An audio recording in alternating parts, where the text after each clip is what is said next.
The second agenda item relates to city services, highlighting the impact of poor infrastructure on daily life. Inconsistent trash collection, inadequate snow removal, and safe transit options were cited as indicators of how little residents feel valued by the city. They name water, sewers, and roads as critical needs that must be addressed. Some residents question why many departments are understaffed. In recent years, we've heard story after story about the difficulties hiring police officers and other first responders. And during that time period, they've gotten significant and well-publicized raises. At the same time, we're now multiple administrations into not being able to have regular trash pickup and other basic services. All right, city services. This is something a lot of people are talking about. Right. One of the things that they seem to bring up is residents say they don't feel valued by the city, that they feel like the level of services is almost an insult to them because of the taxes that they pay, and they feel like they're not up to snuff. Do you think that's fair for people to feel that way? I would say in some instances, yes. I think that's a fair feeling. Are we trying to address it? Absolutely. Just like any other city in the country, we are also experiencing a labor shortage. For example, we have 55 routes for refuse, but we have 39 or 40 drivers on a good day.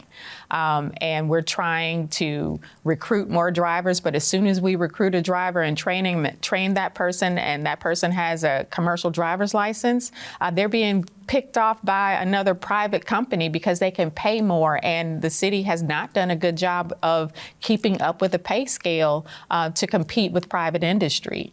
So we try to offer other benefits to try to even that playing field. But we realize that we have to do more, and we will do more, but we have to also fill a lot of those vacant positions and look at our pay scale. And we're actually in the process of doing that right now with a comprehensive pay study. So the January 5th snowstorm seems to have engendered a lot of anger and frustration from residents. I'm sure you've heard it. What do you think the city could have done better in retrospect? Well, first off, for anybody watching this interview, I want to apologize. We have used the same snow plan for previous years, and this particular snowstorm, we found that it was inadequate to respond. So I want to apologize for not being able to pivot sooner, to call for help sooner, and our citizens deserve an apology from me, and the buck stops with me. However, we are learning from this. We all know that St. Louis doesn't get snowstorms like this. So how can we prepare in the future and have the equipment that we need in the future, but not buy so much equipment that it continues to rot, right? So there has to be a happy medium there. And so we are studying the snow plans of cities similar to ours, making sure that we are prepared for this in the future and share that information with the public as well as what their expectations are from us. Take something like refuse, where maybe people don't want to drive a trash truck. They might enjoy working in the Recorder of Deeds office where it's this nice white collar atmosphere. What can you do to deal with that in some of these jobs that might be the kind of jobs that are less desirable to certain people? There's only one way to make folks, to entice people, to incentivize them to do a job that is less desirable. That's paying them more. So making the job attractive as for a salary, and then being able to recruit more folks in that. So we got to have more than competitive salaries. We got to have better salaries than the other county and cities that are surrounding us now. Do you think the mayor hasn't been aggressive enough about that? She's definitely talked about the issue. Could she have done more? Correct. Not aggressive enough. Absolutely. We have a $42 million surplus for our budget each year, mostly because of vacancies. We can absolutely be more aggressive with that kind of surplus. So you mentioned the city's snowstorm. What do you think went wrong, and what would you do differently if we get this kind of level of snow followed by cold? The first thing the city government did wrong was that we didn't prep the streets. We didn't prep with salt and enough salt prior to. Now they'll say they did some, but no one can attest that they had salt down on the main street. So we didn't do enough prep work for the streets, and we knew this storm was going to be bad, and there could have been days, at least 2 days of prep work, knowing that storm was coming. The second thing we didn't do is that the city government didn't seem to want to touch side streets at first. There's enough money in the budget to make sure that we can stack up, save some money every, about $400,000 every year to set aside in our special budget project fund.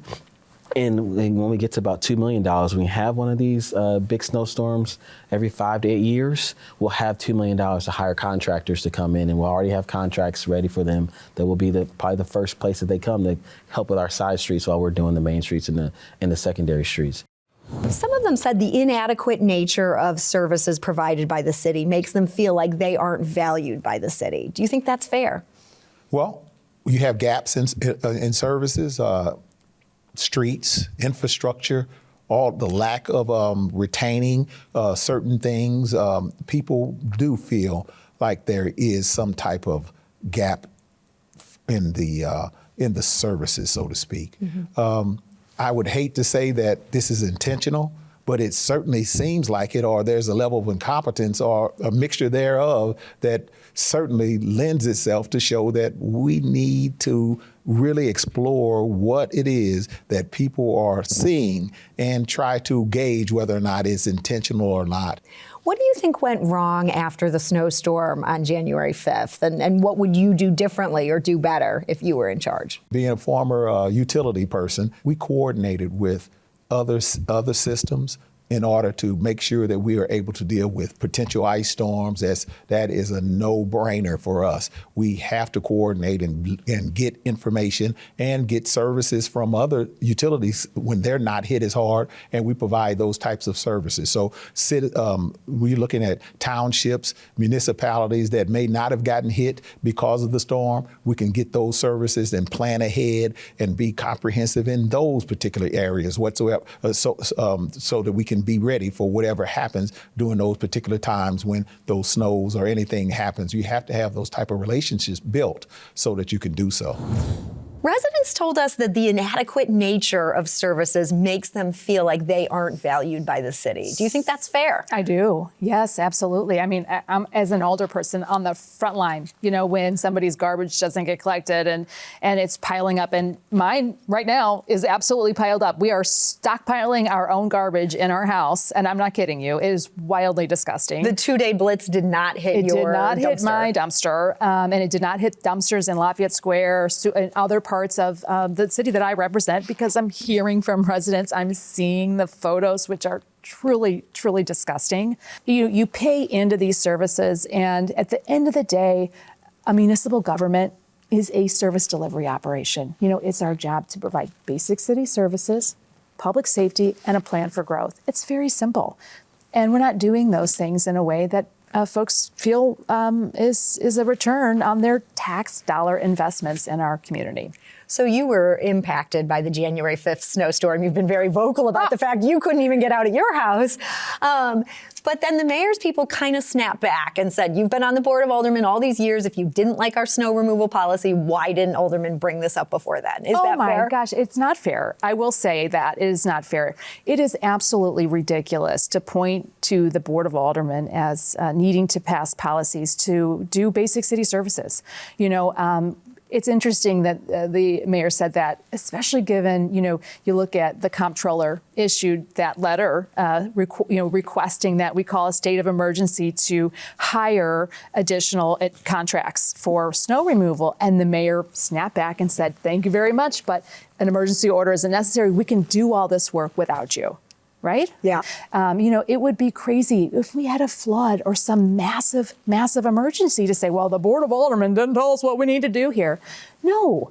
Do your job of administering city services, be nimble, be able to pivot, and be able to serve the citizens. It is not the job of the Board of Aldermen to dictate every single aspect of how the administration functions.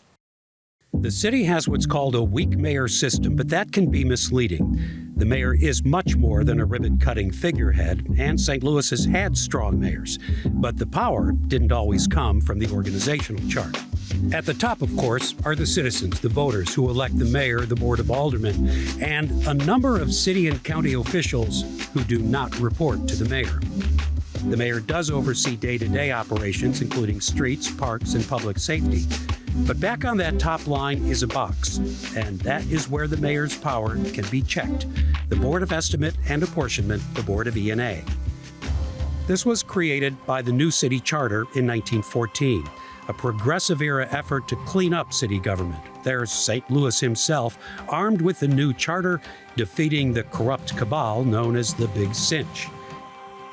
Today, power over major contracts and spending oversight sits with the Board of E&A, made up of 3 elected officials, the mayor, the comptroller, and the president of the Board of Aldermen, meaning the mayor can be outvoted. And yet in the public eye, the mayor is at the top. And when the mayor speaks, the city and the region listen. The mayor can set the agenda. But to get things done, it takes support from the Board of Aldermen, the business community, the voters, making deals, compromises, building coalitions, things that don't show up on the organization chart. And yet, even if the mayor under this system does not have power over certain areas, say like public schools or public transportation, the voters might still look to the mayor and say, why don't you do something about that? Nine PBS and St. Louis Magazine engaged citizens in St. Louis about what issues are most important to them during this mayoral election. To see more of what the candidates had to say and read the full transcripts of the interviews, visit 9pbs.org/elections.